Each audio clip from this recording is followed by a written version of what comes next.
오늘은 믿음인가 도망인가 라는 제목으로 은혜의 시간을 좀 나눠보고자 합니다.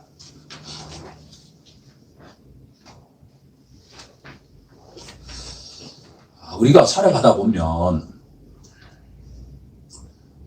이런저런 예상치 못한 위기가 찾아올 때가 있죠. 예수를 믿고 난 뒤에 예수를 제대로 믿으면 그 모든 위기가 찾아오지 않길 원하는데 그렇지가 않나요? 오늘 말씀을 예수님 말씀부터 한번 시작해 보고자 합니다. 마태복음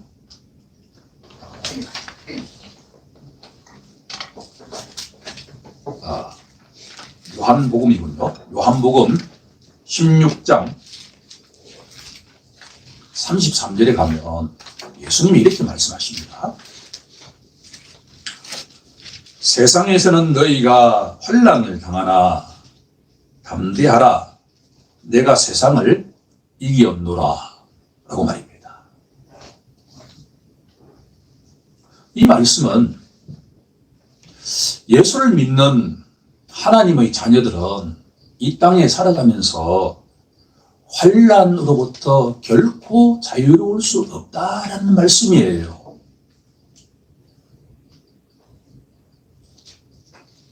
자, 이 예수님 말씀을 오늘 본문의 저자인 다윗은 알았을까라고 질문한다면 우리의 지성으로는 예수님이 태어나시기 1000년 전에 활동한 사람이 다윗이에요. 그 1000년 전에 활동한 사람이 누구냐 그러면 아브라함이죠.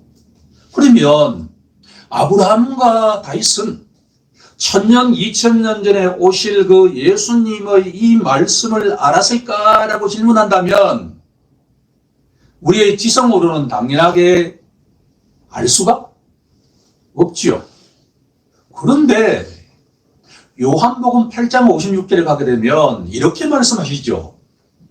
아브라함도 나의 때를 보고 즐거워하리라. 아브라함도 나의 때.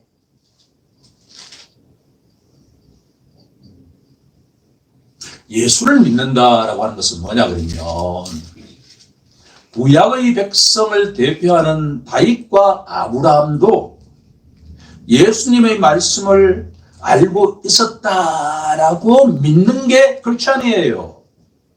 왜냐하면 예수 그리스도는 어제나 오늘이나 영원토록 동일하신 분이다라고 히브리서 12장에 분명하게 선포하고 있기 때문입니다. 곧 인간 예수가 누구라는 이야기죠? 하나님이다 라는 이야기예요. 오늘 이 시는 저자가 다윗입니다. 보통 신학자들은 이 시를 신뢰하는 시다라고 평가하고 있습니다. 줄여서 신뢰시라고 이야기를 하죠. 위기가 닥쳤을 때 너희가 세상에서는 원치 않는 환난을 당할 때 그때 너희들이 도망갈 것이냐 누군가를 신뢰할 것이냐를 선택에 대한 시가 이 시다 그런 이야기예요. 시라고 하는 것은 우리가 익숙해져 있는 것과 같은 복음서의 내용과는 달리 함축적인 표현을 하고 있지요. 어떤 단어로부터 우리가 뭔가 그 비밀을 이끌어내야 하는 게 시단 말이에요. 다윗이 언제 이 시를 썼는지는 알 수가 없어요. 하지만 최소한 신학자들의 연구에 따르면 다윗이 가장 힘들었을 때가 언제였냐 하면 바로 장인 사울왕으로부터 자기 사위인 다윗을 죽이는 것이 인생의 목표가 되어 있는 그 사울왕으로부터 도망칠 때 아니면 그것이 초창기였다고 한다면 말년에 다윗 인생의 가장 기억하기 원하지 않는 시간, 자신의 사랑하는 아들 압살롬으로부터 야반 도주할 때, 그때 상황일 것이다 라고 추론하고 있는데, 저는 아주 일리가 있다라고 생각합니다. 다윗은 육체적으로 위기 상황에 처해 있었습니다. 2절에 보는 것처럼 악인들이 화살을 당기고 화살을 시에 먹인다. 이 말은 뭐죠? 수많은 악인들이 누굴 향해서? 다윗을 향해서 화살을 쏘고 있습니다. 고대 사회에서 이 화살은 가장 중무기였기 때문에 궁수 같은 경우에는 백발백중이에요. 다윗의 생명이 어떤 상황에 처해 있다는 이야기죠? 곧 죽을 수 있는 상황이에요. 이 시편 기자는 다윗은 자신의 상황이 어떤 상황이냐, 마치 1절 중반에 보면 새 같은 상황이 되었다. 새같이. 포수가 새를 사냥하기 위해서 수많은 사람들이 그 타겟이 되는 새를 향해서 쏘려고 합니다. 그럴 때 그 새의 입장이 되어 있다는 이야기는 세 가지 정도 의미가 있는데, 첫 번째는 뭐냐 그러면 자기가 지금까지 살아왔던 보금자리로 갈 곳이 없다, 그런 이야기예요. 더 이상 피할 곳이 없다는 이야기죠. 두 번째는 누구에게도 도움을 취할 수 없는 고립무원 상태에 처해 있다. 세 번째는 바로 무력한 상태에 빠져 있다라고 해석할 수가 있습니다. 다윗은 지금 절대적으로 위기 상황 속인데 본인이 할 수 있는 게 아무것도 없다. 그것을 시적인 언어로 새같이 되었다, 그런 이야기예요. 포수 앞에 놓여 있는 새같이 되었다. 그럴 때 옆에 있는 친구들이 모두 뭐라고 조언하냐 그러면, 너가 평소에 계획했던 산으로 뭐 하라? 도망치라 라고 이야기하고 있다는 거예요. 도망치라. 우리가 여기서 주목해 보아야 할 것은 바로 도망이라고 하는 단어입니다. 우리 인간은 누구라도 어떤 위기에 빠지면 나름대로 그 위기에서 탈출하기 위한 계획을 세우죠. 예컨대 사울왕이 말이에요. 압살롬이 동쪽에서 쳐들어오면 나는 어떻게 어느 쪽으로 도망간다고 계획을 세우죠? 서쪽으로 도망간다고 계획을 세우죠. 만약 북쪽에서 침략하면 어떻게? 남쪽으로 도망가는 것과 같은 계획을 세운다라고 하는 이야기예요. 그런데 우리가 오늘 주목하고자 하는 것은, 믿음의 사람 다윗은 이 절체절명의 위기 상황 속에서 바로 육신적인 위기에 빠진 동시에 내 영혼이 위기에 빠져 있다라고 하는 것을 깨달았다라고 하는 거예요. 왜 다윗이 하나님 마음에 합한 자가 되었는가라고 하면, 바로 이 시편 속에서 절체절명의 위기 상태 속에서 자신이 무엇이 위기에 빠졌는가를 고백하는 것을 통해서 알 수 있다라고 하는 거죠. 1절에 뭐라고 합니까? 너희가 내 영혼에게 새같이 내 산으로 도망하라 하면 어찌함인가? 내 몸이 위기에 빠져 있다고 합니까? 내 육체가 위기에 빠져 있다고 합니까? 무엇이 위기에 빠져 있다고 하죠? 내 영혼이 위기에 빠져 있다.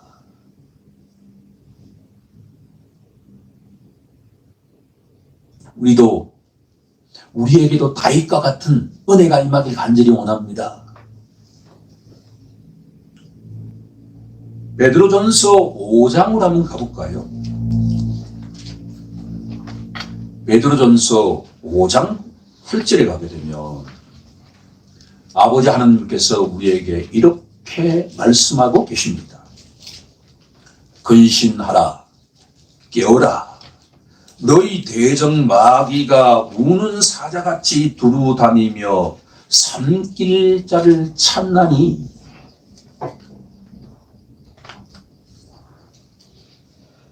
우리가 근신하고 깨어있지 않으면 육체적인 위기가 왔을 때 그 이면에 무슨 위기가 있냐 그러면 바로 영적 위기가 찾아온다는 이야기예요. 너희가 세상에서는 환난을 당하나 예수님이 말씀하신 이 환난은 우리가 질병 때문에 고통받는 환난도 있지만 영적인 환난이다 그런 이야기예요. 눈에 보이지 않는 마귀가 우는 사자같이 특히나 예수를 믿지 않는 자에게는 마귀는 관심이 없단 말이에요. 이미 자기의 종이기 때문에. 마귀의 타겟은 뭐냐 그러면 예수를 신실하게 믿는 자일수록 관심을 가져요. 하나님 마음에 합한 자, 하나님의 사랑을 받는 다윗에게 마귀는 집중적인 관심을 갖고 있다는 이야기예요. 궁수가 하나를 통해서 다윗의 목숨을 빼앗을 수 있는 그 절체절명 위기 속에서 다윗은 영적인 위기가 있다라고 하는 것을 알았다라고 하는 거예요. 우는 마귀가 나를 향해서 노리고 있다. 내가 계획을 세운 산으로 도망치라 라는 이야기는 뭐냐 그러면 인간적인 생각으로 세상적인 생각으로 위기를 해결하라라는 이야기예요. 하나님 없이 스스로의 힘으로 이 어려움을 해결해 가라라는 이야기예요. 이름하여 세속주의 물결이지요. 세상의 모든 사람들이 동쪽에서 쳐들어오면 당연하게 서쪽으로 피해야 되는데 북쪽에서 쳐들어오면 남쪽으로 피하는 것이 세상적인 이치인데 다윗은 뭐라고 고백하냐 그러면 다윗은 동쪽도 서쪽도 남쪽도 북쪽이 아니고 누구에게 피했다라고 되어 있죠? 1절 처음에 뭐라고 되어 있습니까? 내가 누구에게? 여호와께 피했다라는 이야기예요.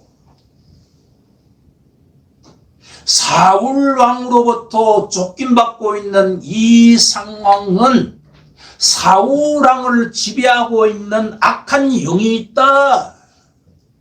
사울 왕 배후에 악한 영이 있다라고 하는 것은 다윗을 알았다라고 하는 거예요. 자기의 사랑하는 아들 압살롬을 반란을 깨한 그 악한 마음 배후에 누가 있다는 이야기예요? 악한 영이 있다는 이야기지요. 이것은 위대한 영적 통찰인 줄로 믿습니다. 세상은 진짜 악하고 악합니다. 인생을 살아간다라고 하는 것은 예수님이 말씀하신 이 세상이 악하다고 하는 것을 점점 알아가는 과정이에요. 정치 분야에서, 경제 분야에서, 사회 분야에서, 심지어 교회 속에서도 악한 영이 판칠 수 있는 게 현실이다라고 하는 것을, 가라지가 섞여 있다라고 하는 것을 알아가는 게 인생이란 말이에요.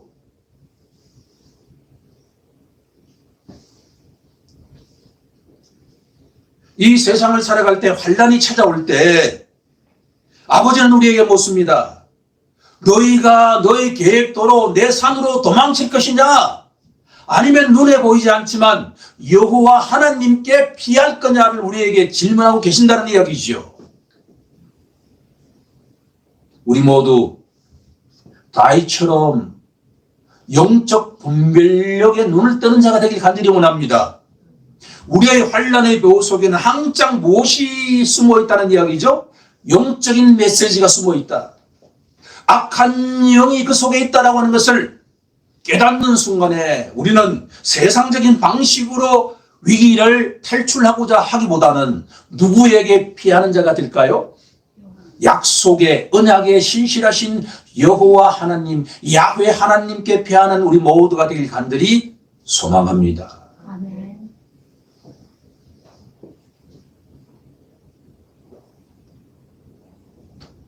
첫 번째 갈로의 정답은 도망일 것이고 두 번째 갈로의 정답은 여호와 하나님인데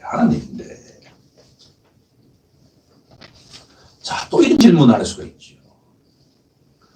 왜 다윗은 이 절체절명의 위기 상황 속에서 세상적인 방식이 아니라 하나님께 피했을까라는 질문입니다. 이것은 다윗이 평소에 눈에 보이지 않지만 살아 역사하시는 하나님과 인격적인 교제의 관계가 없었다고 한다면 불가능한 것이 아닐까요? 다시 말씀드린다고 한다면 우리가 평소에 영적인 근육을 키워놓지 않으면 위기 상황에 올 때 우리의 영적인 반응은 불가능하다라는 말씀이지요. 다윗은 하나님을 어떤 본으로 인식하고 있을까라는 질문에 이 시편은 우리에게 다음과 같이 계시하고 있습니다. 4절에 보시면 다윗이 만난 하나님은 그의 성전에 계시고 그의 보좌는 하늘에 있다라고 말입니다. 이 세상이 아무리 요동쳐도 다윗과 같은 인생이 절체절명의 위기 상황에 처하더라도 하나님은 항상 한결같으신 분이다, 그런 이야기예요. 하나님은 신실하신 분이다 라는 이야기예요. 우리 인생은 시간에 따라서 환경에 따라서 기분이 요동쳐요. 저도 이제 날씨에 꽤 민감한 나이가 되었습니다. 날씨가 꾸무리하면 우리 아내가 기분이 좋지 않다라는 이야기를 하는데 저도 그렇게 되었어요. 겨울에 추우면 영하 15도 이상 이래 내려가면 되게 힘들어요. 이제 저 남쪽에 오키나와 등등에 가가지고 겨울을 보낼까라는 상상을 합니다. 그럴 때일수록 내 내면 속의 기분을 업시키는 게 중요하죠. 그럴 때 좋은 방식 가운데 하나가 찬송을 부르는 거예요. 찬송이 아닌다고 한다면 황가람인가요? 네. 친구 유퀴즈에 나가지고 인터뷰를 하는데 저와 우리 아내가 휴지 조각을 놓고 난 뒤에 같이 울면서 봤다는 거 아니에요. 유재석이도 울고 또 누구죠? 조세호도 울고. 한번 들어보십시오. 20년 동안 무명 생활을 하고 노숙인이 됐는데 포기하지 않고 20년 만에 20살에 서울로 올라가가지고 20년 동안 버티니까 그 목소리가 아주 하이톤이 저는 너무나 좋은데 거기에 우리나라의 한이라고 하는 게 조금 들어가 있어요. 근데 절제돼 있어. 이 수능을 치고 난 뒤에 수험생들이 가장 위로받았던 곡이 그 곡이래요. 하나님은 한결같으신 분입니다. 우리 인생은 조변석계 아침 저녁으로 그 마음이 다르지만 하나님은 항상 그 성전에 그 보좌에 계시는 분이다. 누구에게? 다윗에게. 우리 또한 그렇게 고백하는 우리 모두가 되길 간절히 소망합니다. 두 번째, 그의 눈이 인생을 통촉하시고 그의 안목이 그들을 감찰하시도다. 한결같으신 하나님이 그 하늘 보좌에 계신 그 하나님이 7개에 달려있는 그 성령의 눈을 통해서 우리 인생 모두를 어떻게 하신다는 거예요? 감찰하고 계신다. 감찰하시는 분이다는 이야기예요. 한결같으신 그 하나님이 다윗에게 항상 감찰하시는 분이다. 이 말은 무슨 말일까요? 하나님은, 아버지 하나님은 이 절체절명의 위기 상황 속에서 다윗이 위기에 빠져 있다는 것을 아신다는 거예요? 모르신다는 거예요? 아신다. 이게 되게 중요합니다. 우리가 자동차를 타보면 속도가 요즘 차는 좋아가지고 조금 밟으면 150이 돼요. 속도가 이렇게 나는지 몰라. 전혀 소리도 안 나요. 그런데 나도 모르게 속도계를 보는 순간에 내 시야가 어떻게 되죠? 좁아지죠. 옆에 게 안 보여요. 우리 모두 다이처럼 신실하신 하나님께서 우리 일거수일투족을 다 감찰하신 분임을 고백하는 우리 모두가 되길 원합니다. 세 번째, 여호와는 5절에 보시면 의인을 감찰하시고, 한글 번역이 이렇게 되어 있는데 나누시고 이런 뜻입니다. 세 번째, 하나님은 나누시는 분입니다.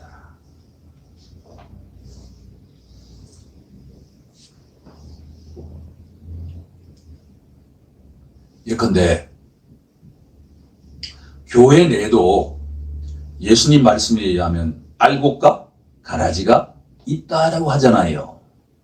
그런데 누가 알곡인지 누가 가라지인지 우리가 알 수 있나요? 없죠. 그런데 하나님은 아신다. 누가 악인인지 누가 의인인지 하나님은 아신다.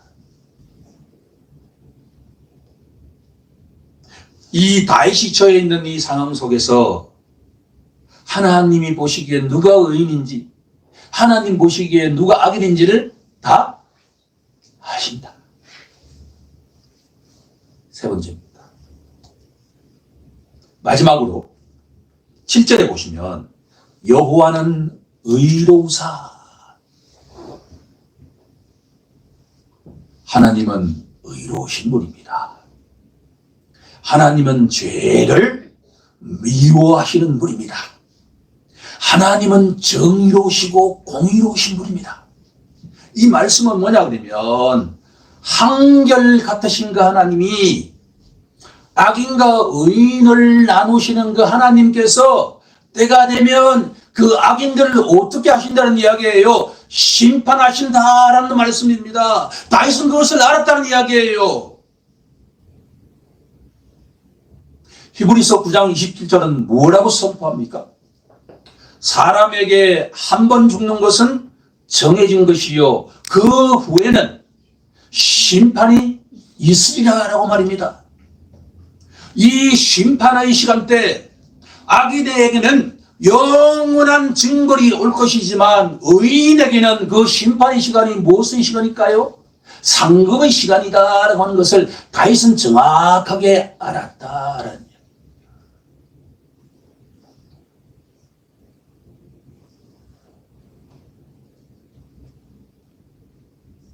우리 다 함께 본문 6절을 합독해 보도록 하겠습니다.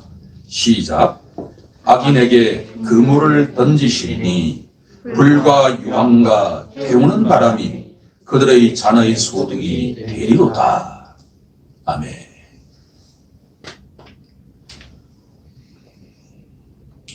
시편 11편을 이렇게 묵상을 하는데 처음에는 이 말씀을 가지고 설교하기가 쉬울까 어려울까라는 의문도 들었어요. 그런데 이 속에 예수 그리스도에 대한 비밀이 어떻게 캐내지? 사도 바울은 항상 설교 때마다 예수 그리스도의 십자가를 선포했다라고 하잖아요. 과연 이 시편 11편에서도 예수 그리스도의 십자가를 선포할 수 있을까라고 질문하는데 묵상하는 가운데 그것을 발견했습니다. 그 중요한 힌트는 어디에 있냐 그러면 바로 거기에 6절 마지막 부분에 잔이라고 하는 단어가 있어요. 잔.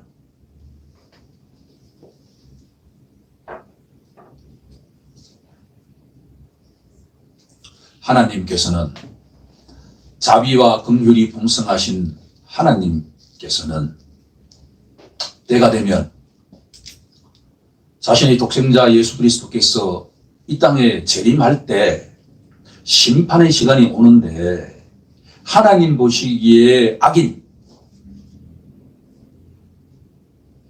하나님은 악인과 의인을 무엇을 기준으로 나눌까요? 믿음으로 나누시오. 어떤 행동을 잘했기 때문에 의인이 되는 게 아니라 믿음으로 말미암아 의롭게 되는 것이요. 주 예수 그리스도에 대한 믿음으로 말미암아 의롭게 되는 거 아닙니까? 오늘날 우리나라에서 행위로 말미암아 구원을 받는다라는 이 말씀이 지금도 여러 교회에서 선포되고 있는 것을 제가 목격하는 순간에 애통하지 않을 수가 없습니다. 욥이 고백했던 것처럼 인생이 하나님 앞에 의로운 자가 있을까? 행위로 하나님 앞에 의로울 수 있는 사람은 한 사람도 없어요. 우리 인생이 하나님 앞에 의로울 수 있는 유일한 기준은 예수님에 대한 믿음으로 말미암아 의롭게 되는 거예요. 그때 예수를 믿지 않는 자에게는 진노의 잔이 기다리고 있다. 이때 진노의 주체는 누굴까요? 하나님. 하나님의 진노가 들어가 있는 그 잔을 누구라도 마셔야 된다. 그런 이야기예요. 그런데 사도 바울이 로마서 5장에서 5장 10절에 뭐라고 되어 있죠? 우리가 전에는 어떤 존재였다고 이야기합니까? 사도 바울 자신이 전에는 어떤 존재였다는 거예요? 하나님 보시기에 원수였다. 로마서 5장 10절 우리가 한번 찾아볼까요? 너무나 중요한 말씀이기에 이 본문을 이해하는데 너무나 중요한 말씀이기에 로마서 5장 10절을 우리가 찾아서 읽어야 되겠죠.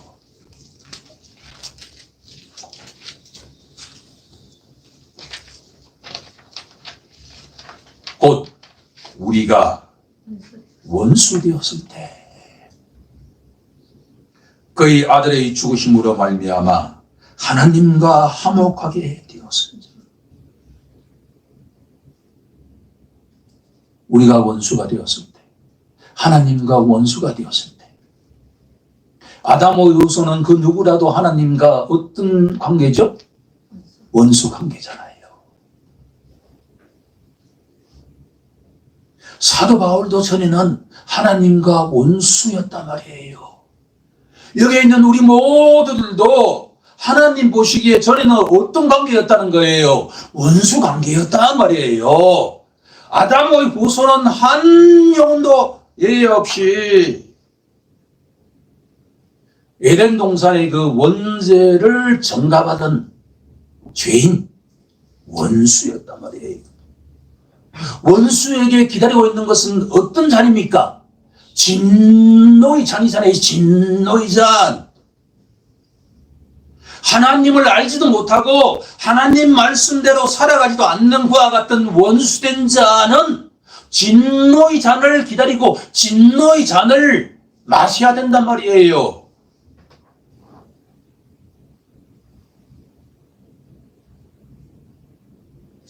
그런데 다윗 또한 하나님과 원수 관계였는데, 전에는 하나님과 원수 관계였는데 왜 다윗이 하나님께 패했느냐라고 한다 그러면 언제인지는 모르지만 다윗과 하나님을 브릿지한 중보자가 있었다라고 하는 거예요. 다윗 대신에 자신을 한번 넣어보죠. 우리 각자가 전에는 하나님과 원수 관계였는데 하나님과 나를 브릿지하는 누군가가 있었다라고 하는 거잖아요. 그게 누구라는 이야기예요? 예수 그리스도가 나 대신 진노의 잔을 어떻게 했다는 이야기죠? 대신 마셨다 그런 이야기잖아요. 이제 마태복음 20장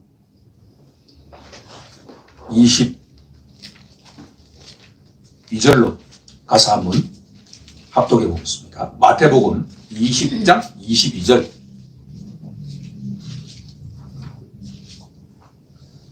합독합니다. 시작. 예수께서 대답하여 이르시되 너희는 너희가 구하는 것을 알지 못하는데도 내가 마시려는 잔을 너희가 마실 수 있느냐? 그들이 말하되 할 수 있나이다. 여기에 뭐가 나오죠? 잔이라고 하는 게 나오잖아요. 내가 마시려는 잔을 너희가 마실 수 있느냐? 예수님은 다윗에게 이렇게 질문합니다. 너가 전에는 하나님과 원수 관계였는데 그 진노의 잔을 너가 마실 수 있느냐? 한때 다윗은 제가 마실 수 있나이다 라고 고백했을 겁니다. 하지만 시편 11편 6절에 나와 있는 악인에게 그물을 던지시리니 불과 유황과 태우는 바람이 그들의 잔의 소득이 되리로다 라고 하는 이 진노의 잔은 이 세상 인간 가운데 한 사람도 마실 수 있는 능력이 있는 자는 없고 오직 100% 인간이자 100% 하나님이신 주 예수 그리스도만이 이 잔을 대신해서 마실 수 있다라고 하는 거예요.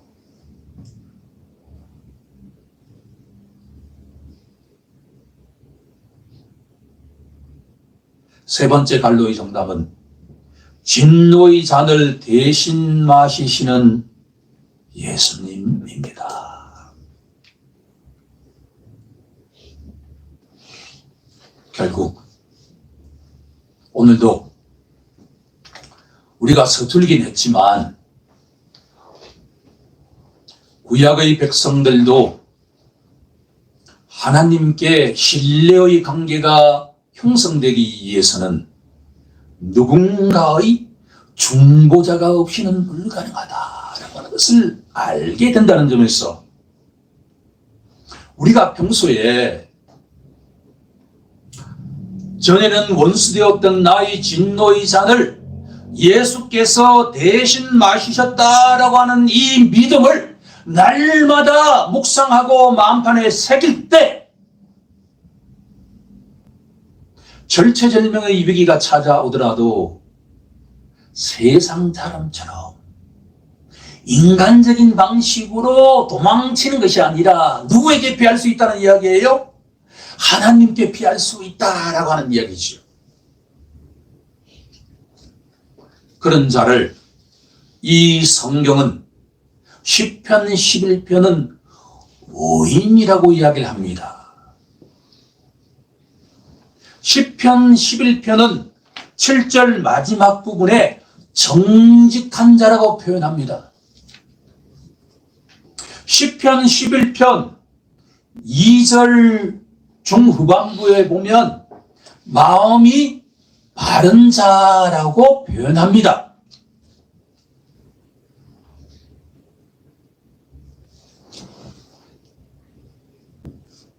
결국은 믿음으로 말미암아 의인된 자는 하나님 앞에 정직한 자가 되어야 하고 마음이 바른 자가 되어야 된다라는 말씀입니다. 우리 다 함께 다가오는 한 주 동안에 이 세상을 살아갈 때 어떤 위험한 환난이 오더라도 주 예수 그리스도를 통해서 하나님께 피할 때 아버지 하나님께서 눈동자처럼 보호해 주신다라고 하는 것을 마음으로 새기는 기도를 통속으로 하나님께 올려드리겠습니다.